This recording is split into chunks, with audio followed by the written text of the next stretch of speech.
romance premiado que une o mundo racional de Sherlock aos mistérios sobrenaturais da H.P. Lovecraft, para debatermos como a obra de Doyle também inspira leitores e entusiastas do grande detetive.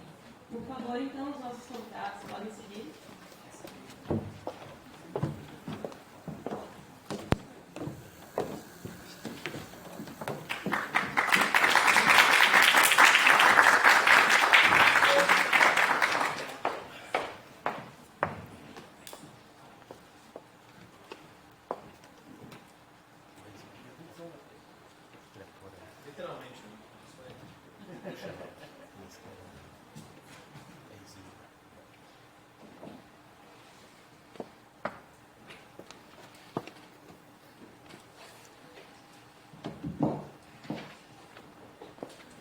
Boa tarde a todos os presentes, respeitando aqueles que chegaram no horário, né, às 14 horas, então estamos abrindo o nosso terceiro dia de festa literária de Santa Maria para um painel dedicado a um caso que, a meu ver, é quase unânime na história da literatura, né, que diz respeito às aventuras de Sherlock Holmes e do seu querido amigo, e também aquele que vai registrar suas aventuras, que é o Watson. Diferente de nós sermos grandes leitores e apreciadores da narrativa do Arthur Conan Doyle, ou apreciadores das várias versões fílmicas, audiovisuais, cinematográficas ou televisivas, né, todos nós nos deixamos fascinar por esse grande detetive, pelos enigmas que ele investiga, pelos seus poucos afetos e muitos desafetos, entre outros elementos que constituem a história de Sherlock Holmes.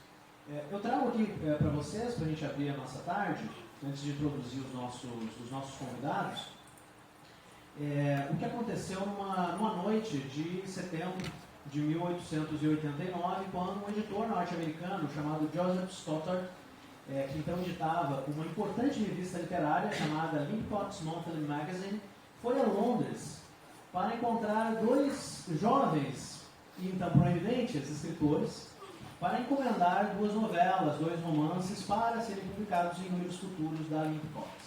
E esses dois escritores, né, que jantaram com o editor Stoddard naquela noite, são ninguém menos, ninguém mais do que Arthur Conan Doyle e Oscar Wilde.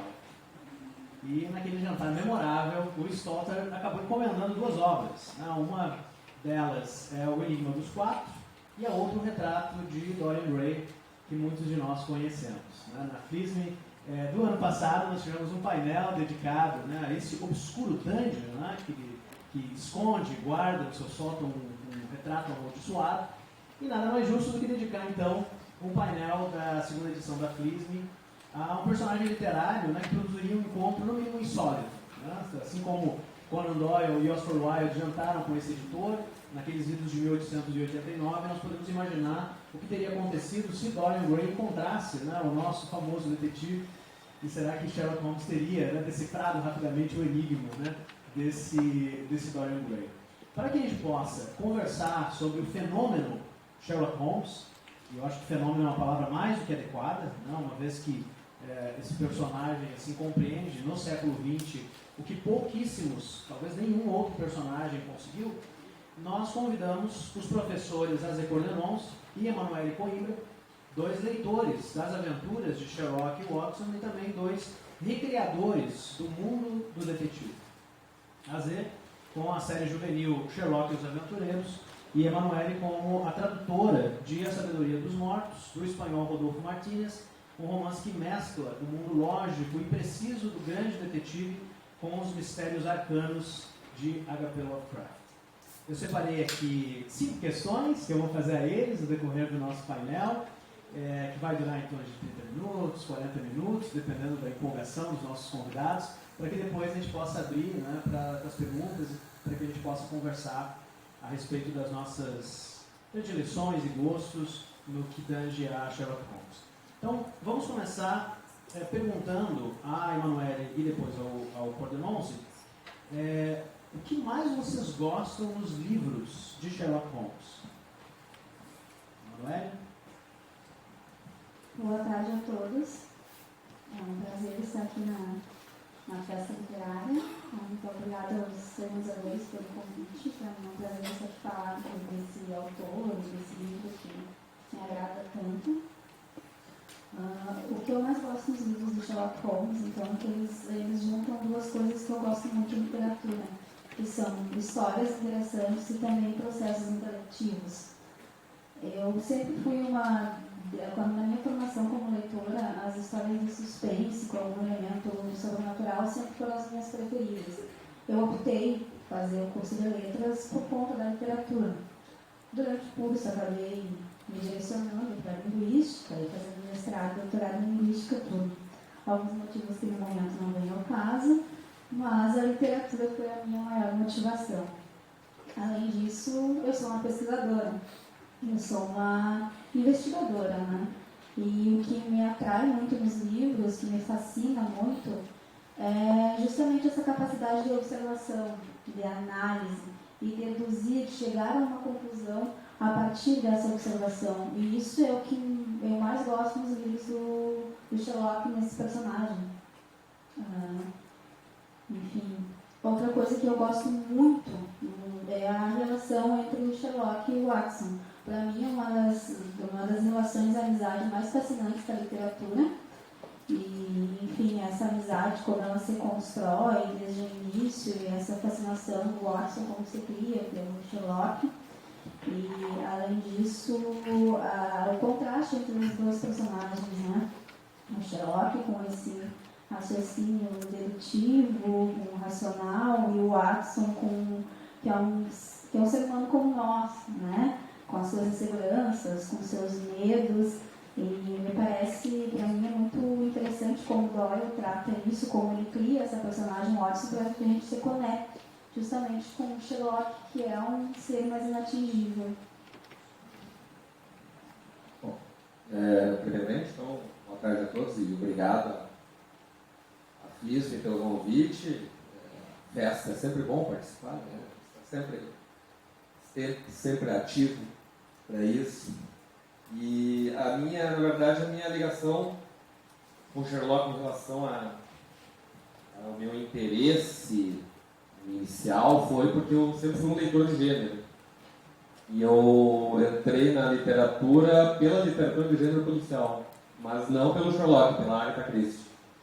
Eu tinha uns 80 livros da Agatha Christie, na época ali do final do fundamental, então meus, da minha pai, da mãe, do tio. Eu não conseguia, eu pegava para ler. E aí, já revelando a idade, né? Mais ou menos por essa época saiu o Young Sherlock Holmes, né? Aqui no Brasil, o Enigma da Pirâmide. E aí, como todas as pessoas da minha idade, a gente foi assistir. E eu saí de lá assim, meu Deus, quem é esse cara? Eu já tinha ouvido falar, mas eu nunca tinha lido porque simplesmente não tinha. A biblioteca não tinha, livraria aqui em Santa Maria tinha uma livraria que era o Globo, né? Para quem não conhece, quando ela existia ainda, assim. E não tinha livros, tinha pouquíssima coisa nas bibliotecas que eu frequentava da escola, mas não tinha. E eu comecei a ir atrás. E aí eu fiquei completamente fascinado por aquilo. E principalmente porque eu já tinha então toda uma estrutura de leitura de policial e cheguei naquele detetive que era fantástico e eram histórias ainda mais rápidas. A única coisa que eu me incomodava é que eram histórias rápidas demais. Eu queria mais, eu queria bem mais do que até mesmo porque eu estava acostumado a ler romances, né? Porque eu estava na vibe da Agatha Christie. Então os romances dele eu gostei muito, mas os contos realmente me apaixonei muito e tanto que acabou sendo internalizado isso de alguma forma, porque aí pro pessoal das antigas também que me conhece da época, né? Na época que eu tinha cabelo ainda. O nariz continuou mesmo, mas o cabelo era um pouco mais. E acabou virando meu apelido, né? Por causa desse filme. Todos os meus colegas aí do ensino médio, fundamental, o meu apelido sempre foi Sherlock. Por causa do filme do Sherlock Holmes. Eles achavam que era parecido com o ator principal. Acho que por causa do nariz. Enfim. E acabou que isso se tornou uma marca minha. Eu sempre que saía qualquer coisa sobre Sherlock Holmes, eu estava lendo porque eu gostava muito e acabei me me tornando um leitor de gênero por causa da Agatha Christie e do Conan Doyle. E aí depois passei para ficção científica, fantasia, voltei, fui para o mainstream, já também. Mas eu nunca deixei de ler Sherlock Holmes ou qualquer coisa que saísse sobre Sherlock Holmes, mas a minha entrada acabou sendo pelo filme, mas não foi entrada diretamente nos livros. E eu acho que a coisa que mais me chamou, foi uma ligação mais fechada que eu tive em relação a isso. Aproveitando que o microfone está contigo, Azé, vou fazer mais uma pergunta com respeito às adaptações, recriações fílmicas, né? O Azé também nos fez um agrado aqui nessa tarde, né? Que é esse vídeo que acaba recortando aí uma série de aparições do nosso Sherlock Holmes e Watson das mais variadas formas. Né? Antes da pergunta, uma curiosidade. Né? Sherlock Holmes é o personagem mais retratado em programas de TV e filmes, segundo o Guinness Book, com a incrível marca de 254 aparições. O ator que mais viveu no detetive foi o ator sul-africano Basil Rathbone, que entre 39 e 53 fez 14 filmes e uma série de TV. Então, a minha pergunta para ti, Azé, vai nessa direção. Né? Gostaria que tu nos falasse um pouco a respeito dessas várias adaptações, né, do Sherlock Holmes e do Watson para várias mídias ou cinema, enfim, como é que tu vê essa questão? Bom, exatamente pela essa popularidade, né, na verdade, os últimos estudos que falam sobre popularidade de personagens falam do Sherlock, do Tarzan e do Conan, como os três personagens mais icônicos, reconhecidos no mundo inteiro. Tem o Drácula, mas o Drácula se confunde com o mito do vampiro. Então, alguns conhecem o vampiro, o Drácula, aí vira uma coisa meio... Tu não sabe muito bem até onde vai o Drácula e onde começa o vampiro. Mas o Sherlock, o Conan e o Tarzan, sim, são reconhecidos como ícones. E o Sherlock começou a ser adaptado desde que começou o cinema, né? O cinema mudo já tinha filmes do Sherlock Holmes. E aí tem de tudo, literalmente. Quando eu comecei a fazer, mais ou menos, quando eu comecei a preparar a série, uns 10 anos atrás, eu comecei a consumir de forma mais como pesquisador, queria pesquisar o que já tinha sido produzido, o que já tinha sido feito.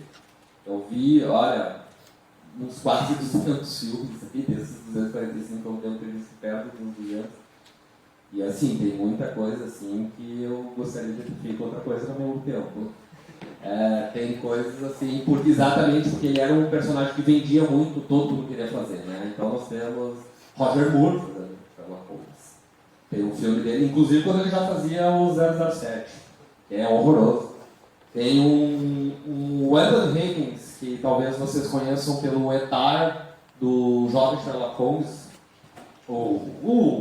né, o antagonista do jovem Sherlock Holmes.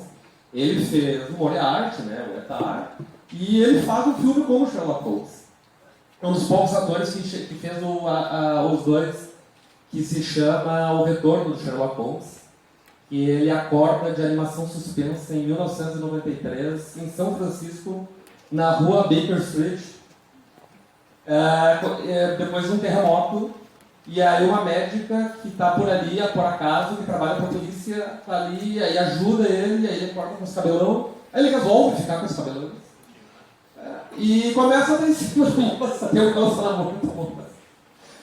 E era para ser um plot por uma série que, graças a Deus, não foi para frente, porque é uma coisa completamente sem pé de cabeça. Então mas, em compensação, tem algumas coisas muito boas, e eu acho que o pessoal mais considera, além do... O Basil Rathbone foi o primeiro grande icônico, a grande primeira adaptação assim, que realmente chamou a atenção, mas o Jeremy Brett é ainda considerado hoje um dos melhores, a série do Jeremy Brett, que é da TV Granada, da produtora Granada lá britânica, é hoje considerada ainda uma das principais adaptações dele. E ele, para quem nunca assistiu, assista o primeiro episódio, onde pela primeira vez você vê ele representando Sherlock Holmes, e o sujeito chega e apresenta o problema, e ele dá uma risada maníaca, que ele vai manter depois disso na série, com um olhão grande assim,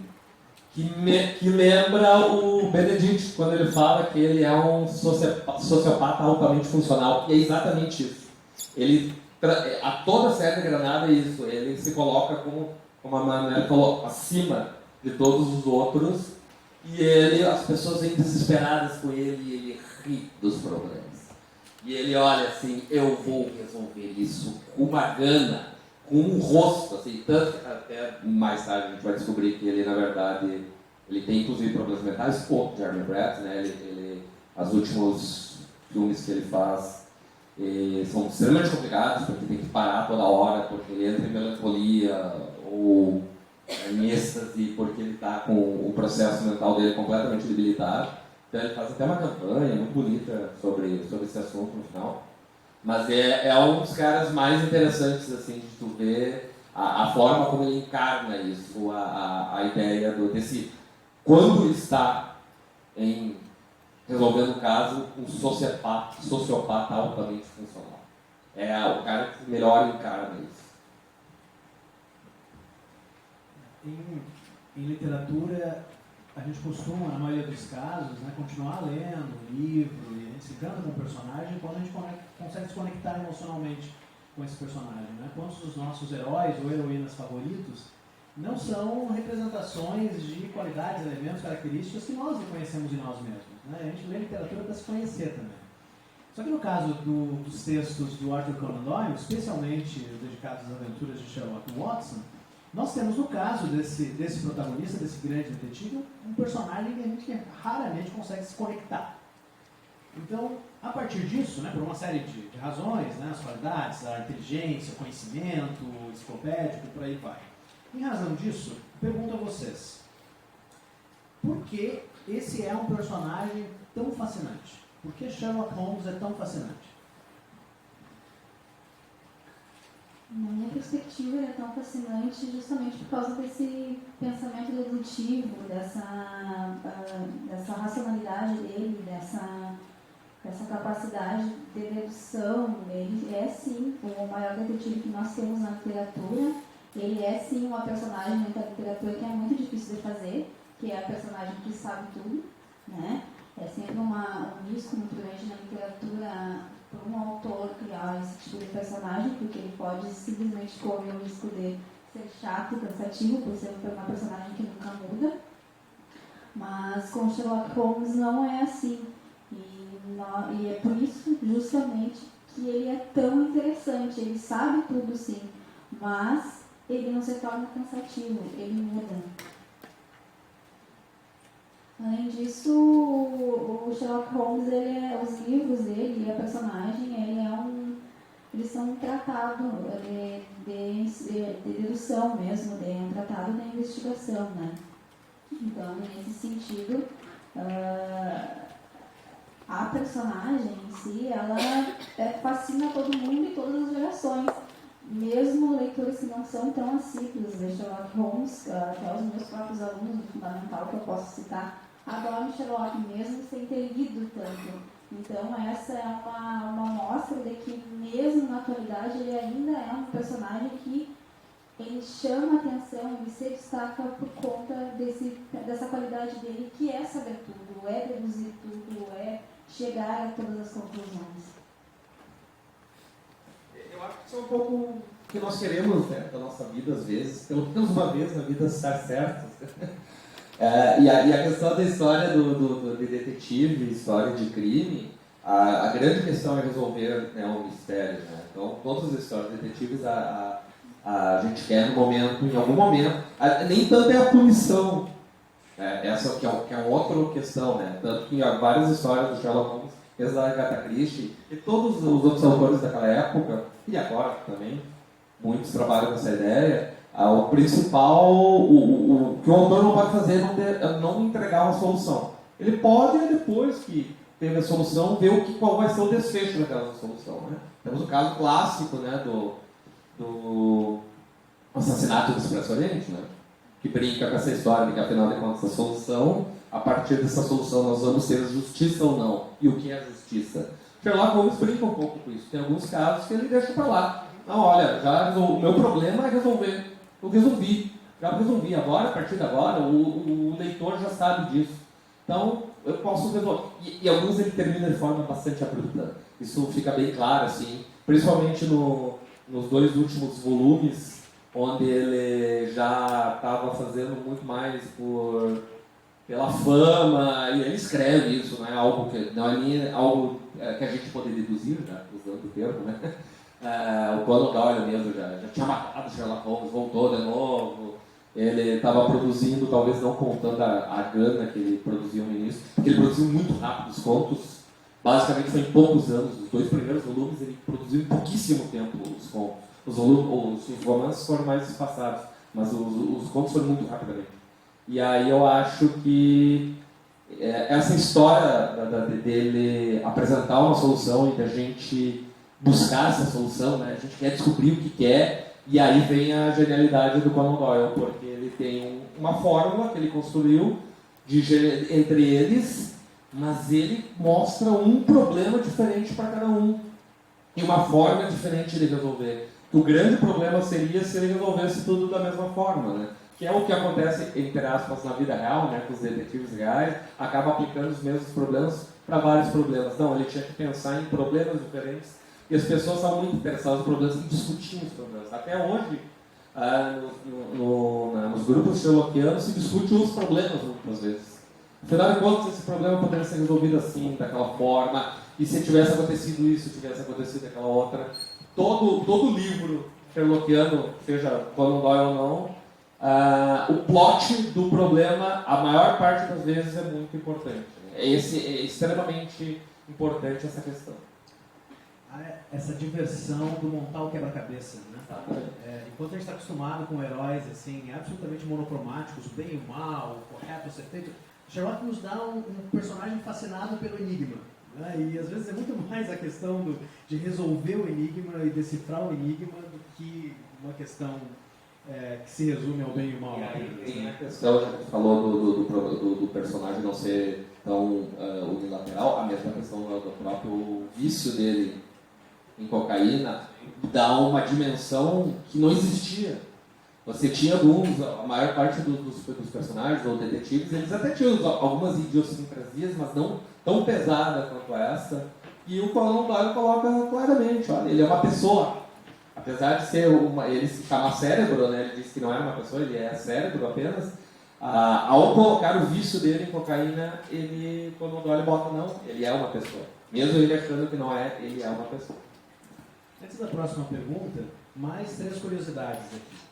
Ao todo, Conan Doyle escreveu 4 romances e 56 contos sobre Sherlock Holmes. O autor publicou outros 18 livros e dezenas de contos, mas nenhum deles obteve o sucesso que o detetive alcançou.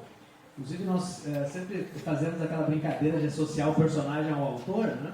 E se a gente for pesquisar a biografia do Conan Doyle, nós vamos ter uma biografia no mínimo interessante e muitas vezes bem distante desse racionalismo puro, né? Dessa mente mais do que afiada que nós percebemos no Sherlock. Uma segunda curiosidade.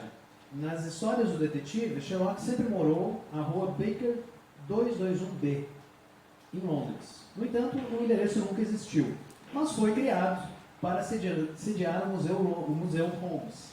Se você visitar Londres, perto da British Library, você pode visitar a casa, né, onde o pretenso personagem viveu. Para nós que pensamos, né, na relação entre literatura e realidade, é também um belo exemplo do quanto muitas vezes a realidade se molda a partir de uma obra de ficção. Pelas suas contribuições, a terceira curiosidade, para a pesquisa forense, Sherlock Holmes entrou para o Royal Academy of Chemistry em 2002. É o único personagem ficcional a fazer parte dos quadros da academia. E mais uma curiosidade que mostra essa intersecção entre a ficção e os casos e esse personagem, né, que se transforma numa pessoa, enfim, conhecida e admirada por todos nós. Aproveitando que nós estamos falando em adaptações, a importância do personagem, minha quarta pergunta para vocês é, na opinião de cada um, qual é a melhor interpretação cinematográfica de Sherlock Holmes? Qual é o ator ou filme específico, né? O Cordenoso já deu, acho que uma palhinha, nós vamos ver, que captou assim, a essência, a frieza ou a fragilidade, né? Porque a suprema racionalidade não deixa de ser uma fragilidade também. Para mim, a melhor adaptação é o Sherlock do Guy Ritchie, dos dois filmes, que é interpretado pelo Robert Downey Jr., que é o Sherlock e o Jude Law como Watson. Para mim, a escolha do Watson é compreensível, mas a do Sherlock é surpreendente. Surpreendente primeiro, porque nós temos um imaginário de um Sherlock mais velho, né, vago, mais sério, e não é esse o Sherlock do Robert Downey Jr. Além disso, enfim, é um Sherlock Holmes que ele não é só essa máquina de pensar, não é só esse raciocínio dedutivo, ele também é um Sherlock jovem, preocupado, que tem outros interesses, como por exemplo na abertura do filme, que o Sherlock aparece num ringue de boxe lutando. É ali retratada a vitalidade dessa personagem, que dá uma quebra da expectativa. Além disso, é um Sherlock com um tom cômico também, ele tem um tom cômico. E, enfim, além disso, sem falar no filme, né, na trilha sonora, que é maravilhosa, enfim, é um filme que é um filme de época, mas ele tem uma pintura muito atual, muito contemporânea, um filme de ação, né, o figurino é muito bom também, é lindo, né, o figurino é maravilhoso. Enfim, por todos esses motivos, para mim, é a melhor adaptação. É o meu preferido, não só porque eu gosto do ator, apesar dele ser o nosso eterno Homem de Ferro, e ele, na minha opinião, é o melhor Sherlock que nós temos nas adaptações. Então, vamos ver se os presentes concordam, porque eu acho que para os puristas a escolha do Robert Downey Jr. deve ser um escândalo, né? Tem gente que gosta, nos fóruns de discussão rola de tudo. Mas eu vou falar de um que não aparece normalmente nos fóruns de discussão, que está aqui, que é o Nicholas Hoult. Porque eu acho que fazer o jovem Sherlock Holmes principalmente porque ele tinha que mostrar, que é a mesma coisa que eu tento fazer na série, que é mostrar o sujeito que não existiu ainda, a gente só sabe ele velho, mas a gente não sabe como é que ele foi na juventude.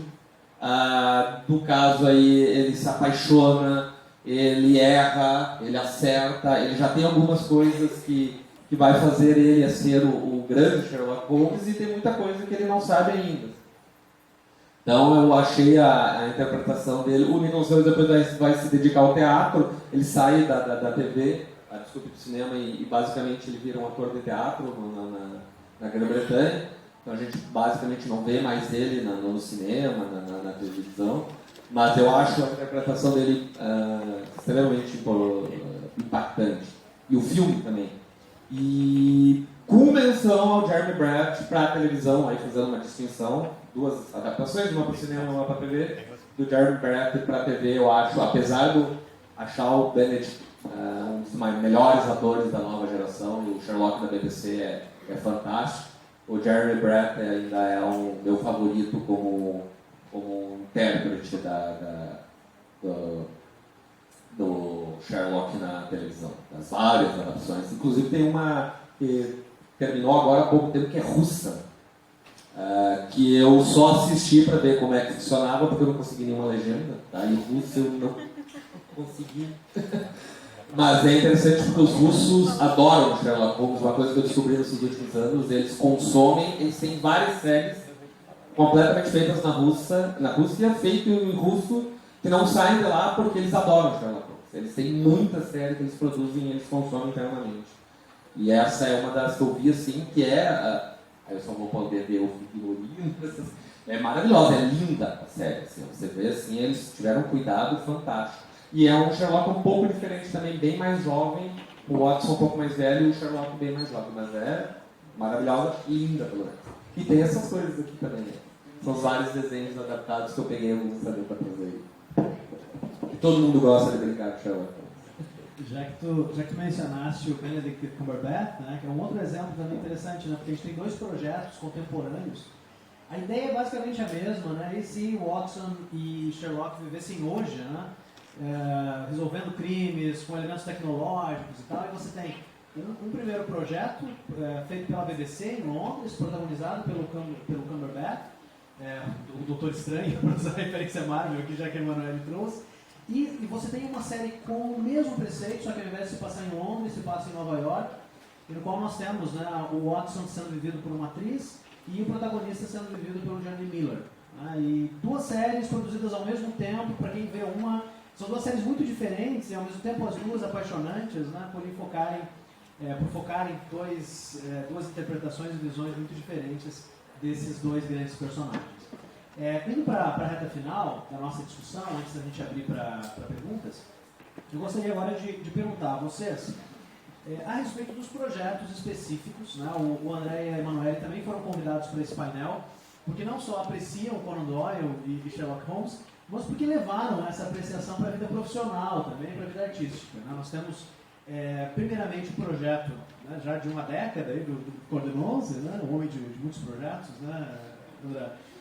Que é o Sherlock e os Aventureiros, que é uma série produzida para um público juvenil, né, que tem já o primeiro volume publicado, que é o Mistério dos Planos Roubados, e um segundo volume já prestes, né, a ser lançado.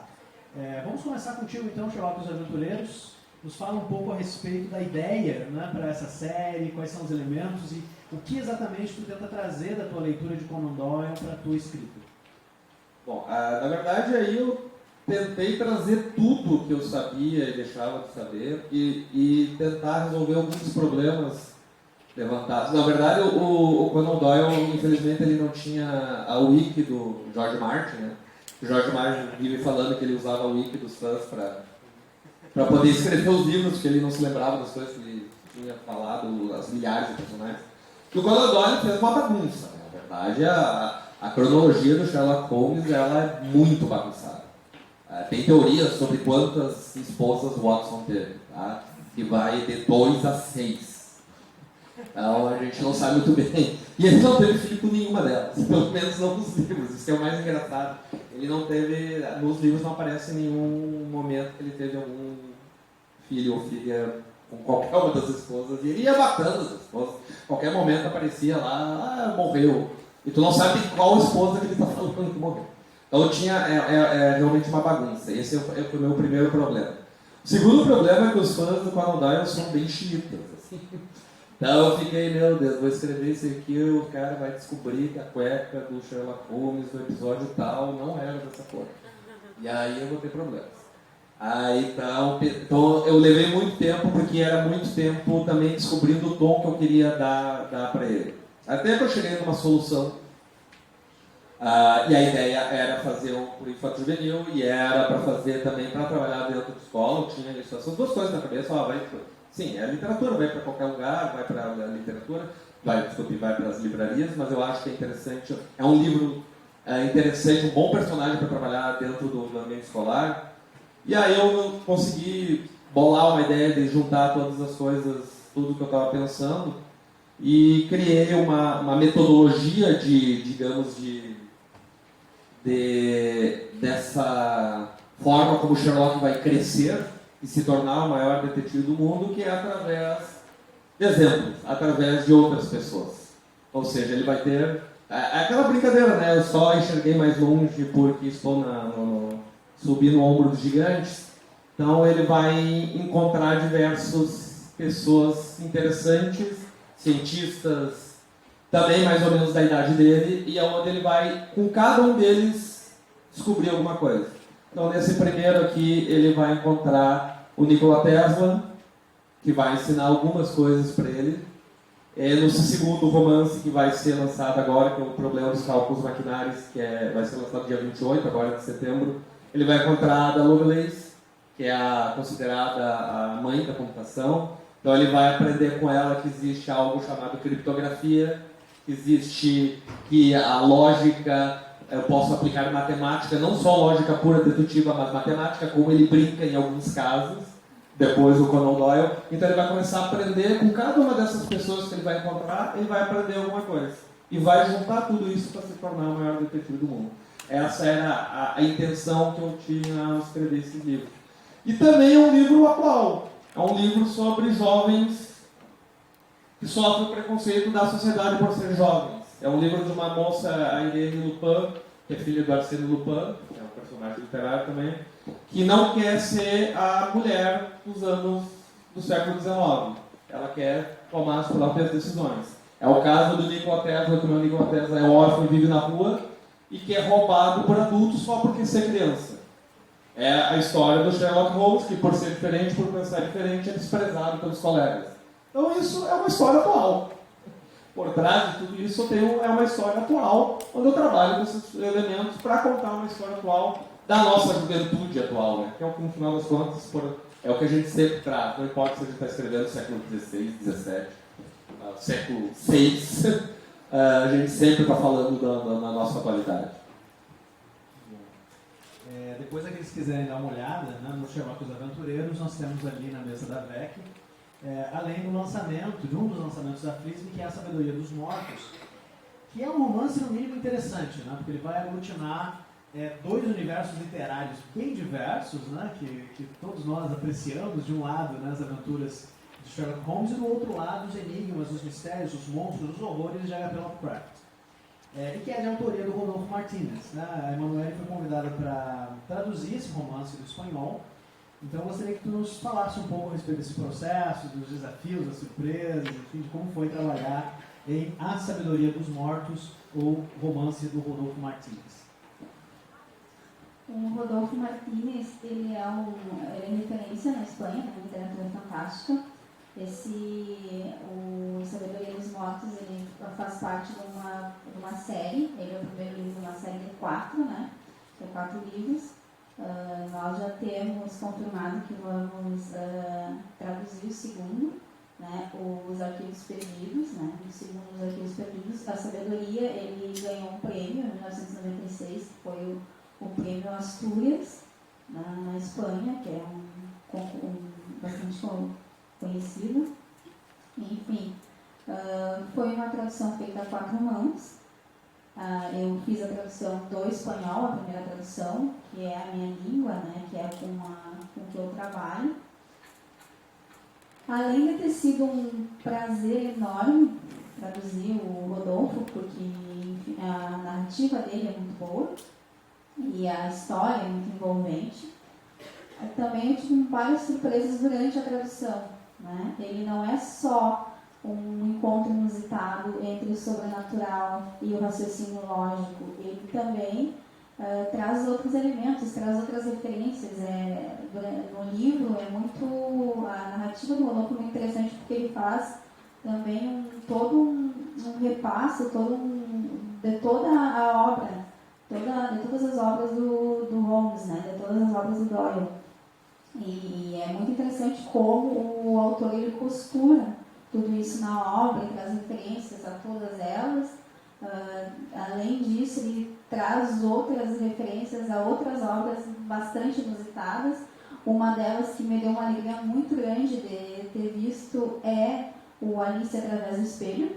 Né? Ele traz os poemas e ele costura dentro dos enigmas principais da trama também. Ele envolve um dos poemas que eu gosto muito.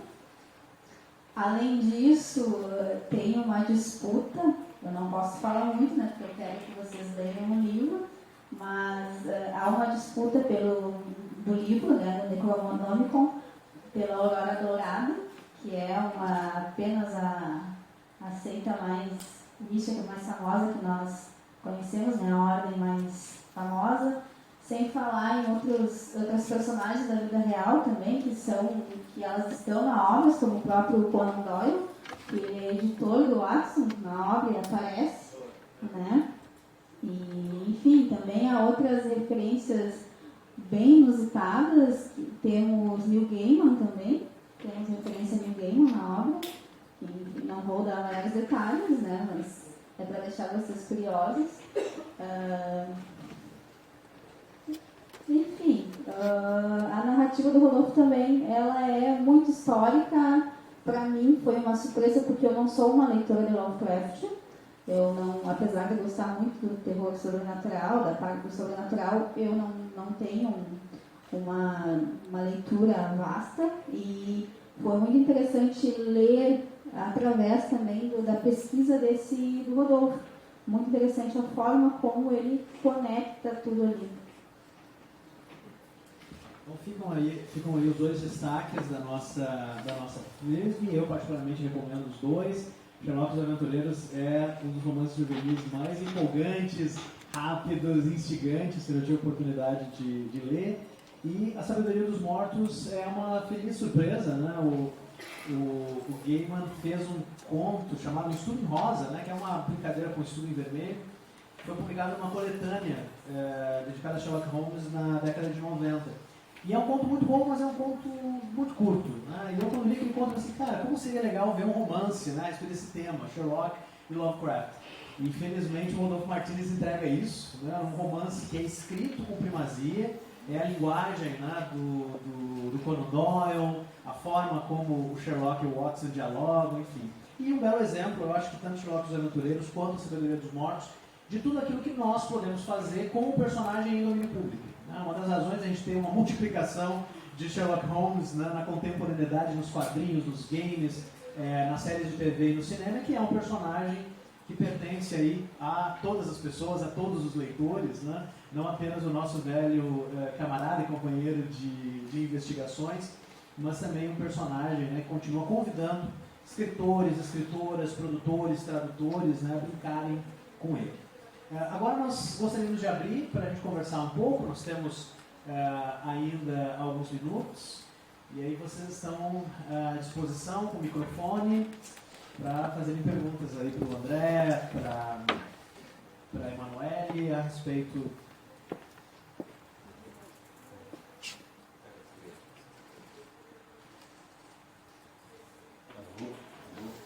Tudo bem? Eu vou agora fazer aquele papel do chato. O cara que pergunta com a pergunta, na verdade, não dá para entender de tão longa que é a divagação que ele faz. Aí tu anota no papel. Mas, enfim, o Enéas sabe, eu sou o outro fã, né, do Sherlock Holmes, a literatura também foi formadora para mim, adolescência e tal. Recentemente eu mostrei a coleção da Melhoramentos, que deve ser dos anos 50, 60, que ele publicou toda a obra do Conan Doyle, e são uma coleção para vermelha, os livros vermelhos são de Sherlock Holmes, azuis são romances históricos, e os verdinhos são outros tipos de romances de aventura e tal. E então foi tremendo, né? Também tive uma quase incursão frustrada pela adaptação de Sherlock na adolescência, quando eu, percebendo todos os furos que havia na narrativa do Sherlock, do Conan Doyle, né? Isso tem um lado bom, na minha opinião, não sei se o André concorda ou não, que é te dar a possibilidade de colocar naqueles furos o que você quiser, né? Então, não, o que aconteceu foi isso, né? Porque tem essa possibilidade ali. E imaginei uma narrativa, então, que o Sherlock viesse para o Brasil. E achei genial a ideia, comecei a trabalhar, escrevi alguns capítulos e praticamente uns 2 meses depois tem o Xangô e Baker Street. Aí eu abortei a ideia. Enfim.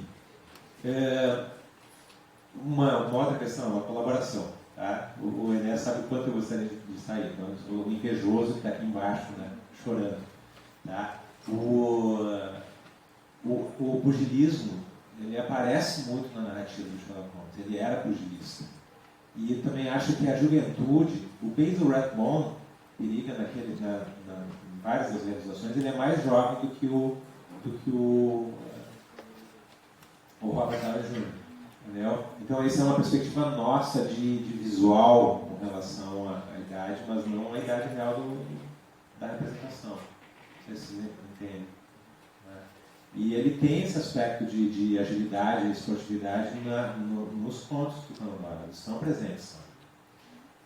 É algo que está presente no arte. Tem uma coisa, por exemplo, dessa história dessa coisa que a gente criou na nossa mente, que é o Mycroft. A ideia do Mycroft obeso é o imaginário nosso. O que o Conan Doyle fala é que ele é preguiçoso. Ponto. Ele nunca disse que ele era obeso. E todo mundo foi para essa representação. E Basicamente, é muito difícil hoje tu fazer um Mycroft que não seja obeso e a pessoa fica olhando assim, não, mas que estranho isso. Mas ele não é obeso no texto dele. É simplesmente preguiçoso, e preguiçoso de não sair para fazer as coisas. Ele prefere que as pessoas venham até ele, ou seja, que ele trabalha, ou seja, ele não é preguiçoso de trabalhar, ele trabalha que nem louco, mas que ele prefere que as pessoas venham até ele porque ele trabalha com a mente. É esse só o termo que ele utiliza. E a gente criou uma coisa completamente diferente. Então, eu vou para a pergunta. Aliando até com a fala da Eni ontem, a respeito da captura, é o quanto, justamente isso, quanto, na verdade, nós fomos condicionados a acreditar em alguns Sherlocks, que se a gente for ao texto, o Sherlock ele é múltiplo, ele tem muitas facetas, ele não tem uma idade específica, claro, ele leva, depois para uma aventura, no último, né, as memórias, o Sherlock Holmes ele é já um homem velho, né? Mas, obviamente, antes ele é cada vez mais jovem. Né? Então, ele tem essas múltiplas facetas estão no texto. Então, o quanto, na verdade, a gente pode ter sido condicionado aí, sendo moldado algumas imagens de Sherlock Holmes, né? E que são, na verdade, são imagens múltiplas. Essa é uma pergunta. Eu vou fazer um comentário com base no que eu li das dificuldades que o Rodolfo, o Martins, teve para fazer essa nova leitura do Sherlock Holmes. Como o Azê já trouxe, as muitas adaptações dos livros, elas dificultam que o autor faça a sua própria leitura. Essa é a dificuldade, é uma das maiores dificuldades do autor de fazer algo que seja diferente dos outros, que seja seu, justamente por já ter sido feito tanto. Então, e nisso também influencia bastante o imaginário que fica mais os leitores, mesmo que nas histórias, né, elas não sejam exatamente como na maioria do público leitor está. Na Sabedoria dos Mortos não tem exatamente nenhuma menção à idade específica desse Sherlock, mas entende-se que ele é um Sherlock mais velho, justamente um Sherlock que depois de ter abandonado essa carreira, tenta voltar de alguma forma a partir de algo que acontece que é inusitado. Enfim, eu acho que é questão de... Vou dar mais um exemplo, por exemplo, dessa questão, é o escritor Lestrade, que hoje tu fala em Sherlock Holmes e a Scotland Yard, o Lestrade aparece muito menos que vários outros. Mas as primeiras adaptações cinematográficas pegaram o Lestrade. E isso acabou influenciando todo o resto. Toda adaptação tem o Lestrade, mas o Lestrade não era o principal cara que aparecia nas histórias do Conan Doyle. Nunca foi, ele aparece em algumas deles, e realmente ele não era. Ele tem alguns que ele trabalha de forma bem mais elogiosa do que o Lestrade, falando sobre que poderia ser uma nova polícia, inclusive ele faz esse comentário. Mas ele não estabelece ele como grande sujeito que está atrapalhando ele lá dentro da Scotland Yard, fosse o Lestrade. Isso é sempre uma questão do próprio o jogo já começou, essas expressões que não existem na obra original, e acabou sendo... Tanto que eu até utilizo no meu próprio livro, eu boto no livro, mas na sinopse, para Sherlock, para o jovem Sherlock, o jogo já começou, que é quando ele começa a se envolver com aventuras. Mas é uma coisa que não existe, na verdade, vai ser recriada pelas outras mídias. Eu acho que a questão do documentário também, né, Jorge, assim, acontece com Sherlock Holmes, as coisas acontecem com Drácula e com Frankenstein, no século XX, né, em função das adaptações fílmicas.